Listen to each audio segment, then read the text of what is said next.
shocker, it's both of our picks of the week. Beta Ray Bill #1. If you are not reading this, if you did not pick it up because you're like, I hate Beta Ray, turn that frown upside down, change your mentality, go to your LCS right now and pick up this book, because this book is straight fucking fire. So good. It is so good. The artwork, the writing, the feels, it's all there, man. It's got action. It's drama up the wazoo. Holy crap. Warren did a fantastic job, for him having, this is just his project. This is his baby. Yeah, I don't know what else to say. Yeah, well, so the thing that I think that this book does a really good job of is simultaneously telling an independent story and wedging its way perfectly into continuity right now. So we just saw Beta Ray Bill in the first arc of Donny Cates' Thor, and obviously right now we're going through King in Black, and it somehow wedges its way into both of those situations and still is completely fluid and having its own story. So it really just feels like you're in this living universe, which I really enjoy. Yeah. And it also it gives you the pertinent information of what happens in the Thor book, so you don't had to have read that. It lets you know, it doesn't, Stormbreaker gets broken. Yeah, it doesn't spoon feed you. I mean, it does, but it doesn't make you feel just absolutely like, oh, thanks. You know what I mean? Like it feels like, oh, that I've gained a piece of knowledge, so I can continue my quest into this book. Like that's how it feels. Yeah, no, and it's literally just 2 pages. Jane says he's got such a weird name. Yeah, he does, but it is an interesting name, but it grows on you. Yeah. So basically, this book is the first half of this book is a war book. The King in Black's minions have come to Asgard. As you can see from the cover, it's Fin Fang Foom that has been taken over by a symbiote.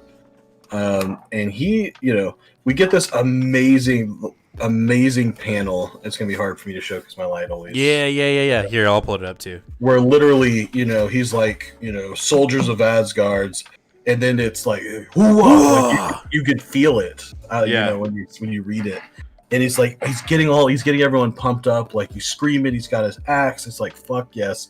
And then the next page is Fin Fang Foom just fucking punching through the wall, and he's like, ah! That's literally how the fight goes the entire time. He's like, all right, I got this. And then he just Fin Fang Foom's like, think. Yep. See you later. And also, like, I like this where, like, after everyone's basically been getting their ass kicked, Foom goes, kneel before the might of Foom, and like 2-page spread, just epicness, like big. Dude. It's insane. It's just the artwork is so good, and it's refined yet raw at the same time. Well, and this, I feel like this page is okay. We're obviously geeking out a little bit on this. Yeah. Well, it's our pick of the week. We have to. One thing that I absolutely love, is that at appropriate points, Johnson straight up just says, "Yeah, I'm doing the letters here too," and he puts that scratchy, like perfect. Raw feeling of his art into the letters as well.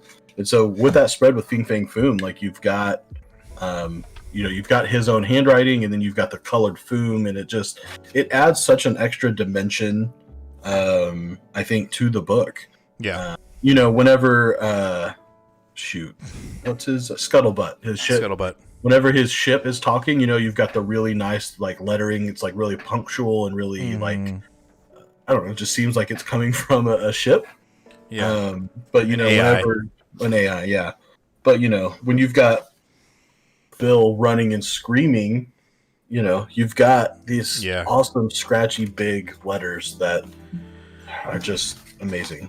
So cool thing about when Scuttlebutt shows up, when I went to go pay for my books, and I was talking to Ron, and Jacob, and there's another customer that's there that shows up like every lunch break, like when I show up, like when I go there. And this guy has some comic book knowledge, right? So we're talking about it, and Ron said, so is Scuttlebutt a new character? And he just couldn't remember, and Jacob couldn't either. And he shows up and he's like, nope, Scuttlebutt's been like, he's been there, he's around. And Ron's like, are you sure? And so the guy like turned around and walked off, and I was like, well, that was rude. So we continued to talk, and he came up with a collected version of Thor, and he was like, right here. And he showed like the origins of Scuttlebutt, and I was like, holy fuck, that's amazing.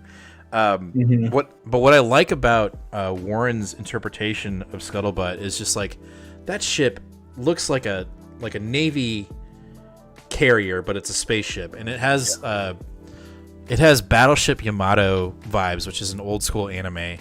If you've ever seen that, those ships look exactly the same. They're like old school World War II battleships that are turned into spaceships.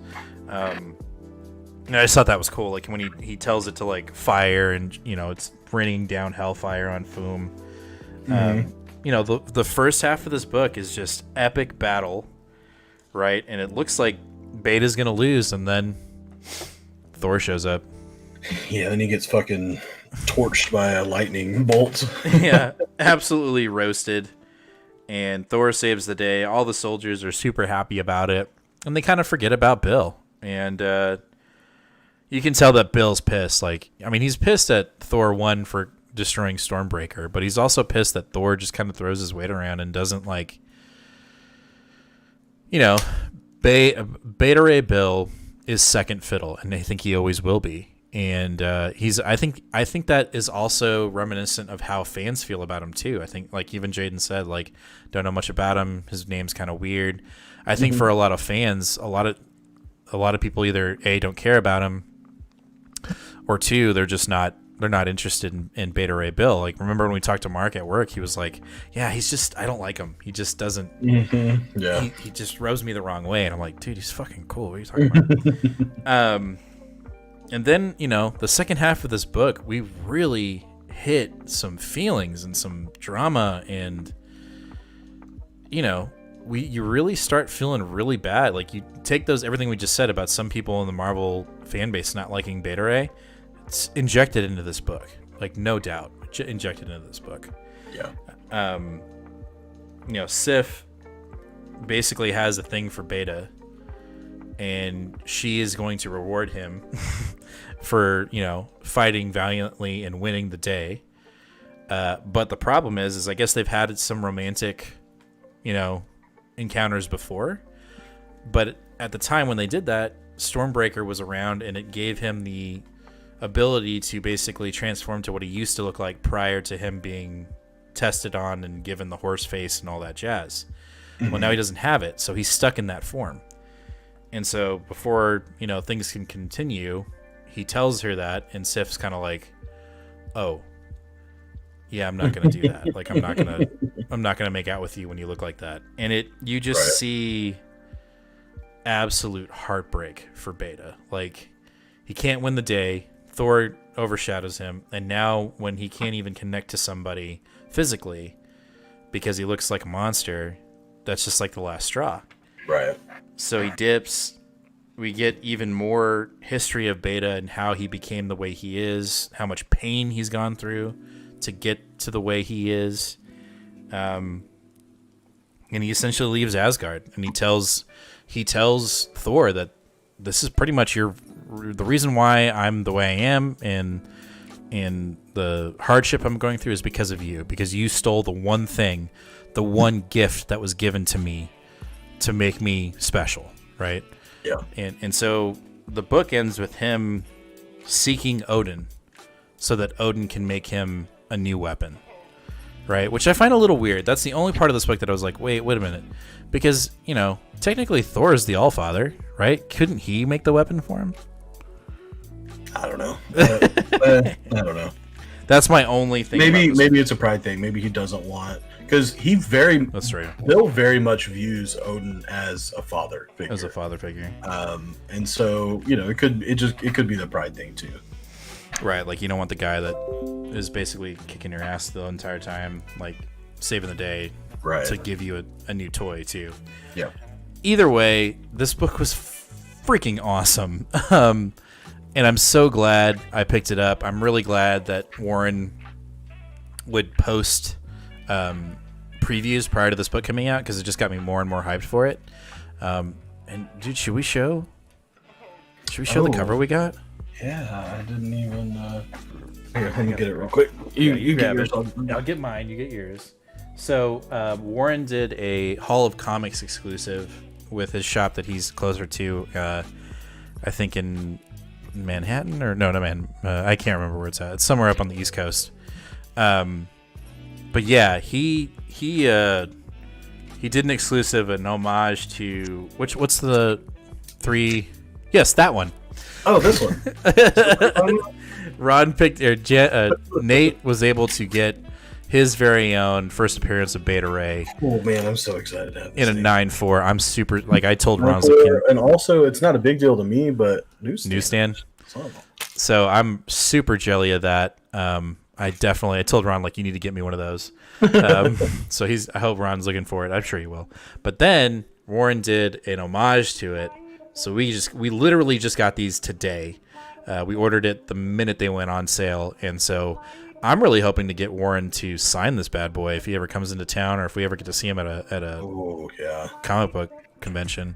But I think these are still actually available at comics, Hall of Comics. So if you dig this cover, I highly recommend you go pick it up, because it is killer. It's kind of kicking myself for not getting both versions now. Oh, the black and white. You might still be able to. Well, wait, you have to buy it as a duo, don't you, for that one? I think so, yeah. Either way. So that is our pick of the week. Beta Ray Bill, number 1. You got anything else to say about it?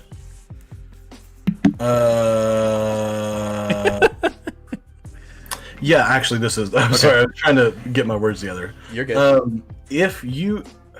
One thing that I heard someone complain about before the book came out is they were like, I'm a fan of old school Bill, but I really don't like, what they've done with them lately. And I haven't read, what is he in? Is he in Donny Cates's Guardians? Yes. I haven't read that. I'm not sure of anything about that, but it is amazing how many dedications and homages and references that you have to Bill's first story arc in Thor in this book. So you have Scuttlebutt in those original stories. You have the relationship start between Bill and Sif in those very first issues. At that time, Sif is like wants to be she's like, I want to get out of here. I want to get out of Asgard. And he comes and he's this big, soldier. She's just like, take me away. I don't want to be here. The arc right after Bill and Thor goes back to Earth, the first person that he fights is Fin Fang Foom. And so just the amount of homages that there are and the amount of, references, I think that Johnson did such a great job of, staying in continuity, but also, throwing back to the original story.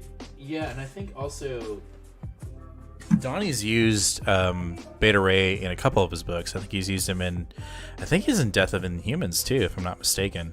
I think he pops up for a minute, but then he is in Guardians as well.